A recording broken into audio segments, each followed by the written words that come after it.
Évangile selon Matthieu, chapitre 12. En ces temps-là, Jésus traversa des champs de blé un jour de sabbat. Ses disciples qui avaient faim se mirent à arracher des épis et à manger. Les pharisiens, voyant cela, lui dirent : « Voici, tes disciples font ce qu'il n'est pas permis de faire pendant le sabbat. » Mais Jésus leur répondit : « N'avez-vous pas lu ce que fit David lorsqu'il eut faim, lui et ceux qui étaient avec lui ? Comment il entra dans la maison de Dieu et mangea les pains de proposition, qu'il ne lui était pas permis de manger, non plus qu'à ceux qui étaient avec lui et qui étaient réservés aux sacrificateurs seuls. Ou n'avez-vous pas lu dans la loi que les jours de sabbat, les sacrificateurs violent le sabbat dans le temple sans se rendre coupables ?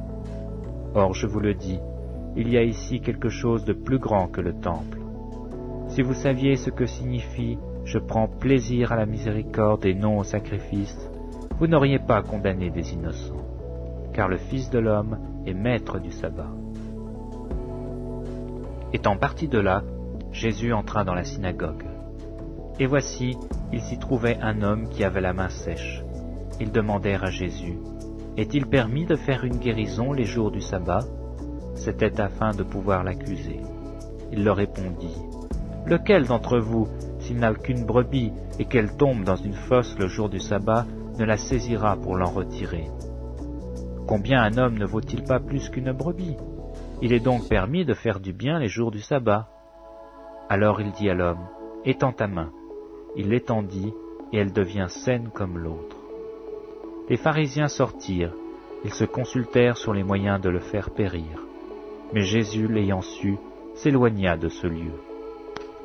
Une grande foule le suivit, il guérit tous les malades, et il leur recommanda sévèrement de ne pas le faire connaître, afin que s'accomplisse ce qui avait été annoncé par Ésaïe le prophète. « Voici mon serviteur que j'ai choisi, mon bien-aimé en qui mon âme a pris plaisir. Je mettrai mon esprit sur lui, et il annoncera la justice aux nations. Il ne contestera point, il ne criera point, et personne n'entendra sa voix dans les rues. Il ne brisera point le roseau cassé, et il n'éteindra point le lumignon qui fume, jusqu'à ce qu'il ait fait triompher la justice, et les nations espéreront en son nom. » Alors on lui amena un démoniaque, aveugle et muet, et il le guérit, de sorte que le muet parlait et voyait.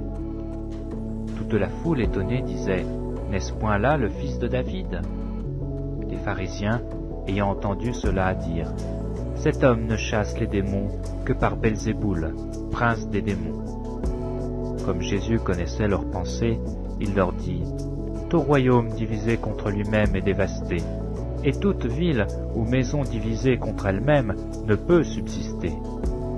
Si Satan chasse Satan, il s'est divisé contre lui-même. Comment donc son royaume subsistera-t-il ? Et si moi, je chasse les démons par Belzéboul, vos fils, par qui les chassent-ils ? C'est pourquoi ils seront eux-mêmes vos juges. Mais si c'est par l'Esprit de Dieu que je chasse les démons, le royaume de Dieu est donc venu vers vous. Ou comment quelqu'un peut-il entrer dans la maison d'un homme fort et piller ses biens sans avoir auparavant lié cet homme fort ? Alors seulement il pillera sa maison. Celui qui n'est pas avec moi est contre moi, et celui qui n'assemble pas avec moi disperse. C'est pourquoi je vous dis, tout péché et tout blasphème sera pardonné aux hommes, mais le blasphème contre l'Esprit ne sera point pardonné. Quiconque parlera contre le Fils de l'homme, il lui sera pardonné, mais quiconque parlera contre le Saint-Esprit, il ne lui sera pardonné ni dans ce siècle, ni dans le siècle à venir. Ou dites que l'arbre est bon et que son fruit est bon, ou dites que l'arbre est mauvais et que son fruit est mauvais, car on connaît l'arbre par le fruit. Race de vipères, comment pourriez-vous dire de bonnes choses, méchants comme vous l'êtes ? Car c'est de l'abondance du cœur que la bouche parle. L'homme bon tire de bonnes choses de son trésor, et l'homme méchant tire de mauvaises choses de son mauvais trésor. Je vous le dis, au jour du jugement, les hommes rendront compte de toute vaine parole qu'ils auront proférée, car par tes paroles tu seras justifié, et par tes paroles tu seras condamné. Alors quelques-uns des scribes et des pharisiens prirent la parole et dirent, « Maître, nous voudrions te voir faire un miracle. » Il leur répondit, « Une génération méchante et adultère demande un miracle. Il ne lui sera donné d'autre miracle que celui du prophète Jonas. Car de même que Jonas fut 3 jours et 3 nuits dans le ventre d'un grand poisson, de même le Fils de l'homme sera 3 jours et 3 nuits dans le sein de la terre. Les hommes de Ninive se lèveront au jour du jugement avec cette génération et la condamneront, parce qu'ils se repentirent à la prédication de Jonas. Et voici, il y a ici plus que Jonas. La reine du Midi se lèvera au jour du jugement avec cette génération et la condamnera, parce qu'elle vint des extrémités de la terre pour entendre la sagesse de Salomon. Et voici, il y a ici plus que Salomon. Lorsque l'esprit impur est sorti d'un homme, il va par des lieux arides, cherchant du repos, et il n'en trouve point. Alors il dit, « Je retournerai dans ma maison d'où je suis sorti. » Et quand il arrive, il la trouve vide, balayée et ornée. Il s'en va, et il prend avec lui 7 autres esprits plus méchants que lui. Ils entrent dans la maison, s'y établissent, et la dernière condition de cet homme est pire que la première. Il en sera de même pour cette génération méchante. Comme Jésus s'adressait encore à la foule, voici, sa mère et ses frères qui étaient dehors cherchèrent à lui parler.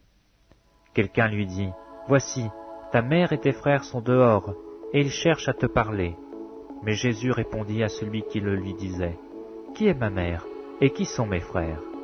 Puis étendant la main sur ses disciples, il dit, « Voici ma mère et mes frères.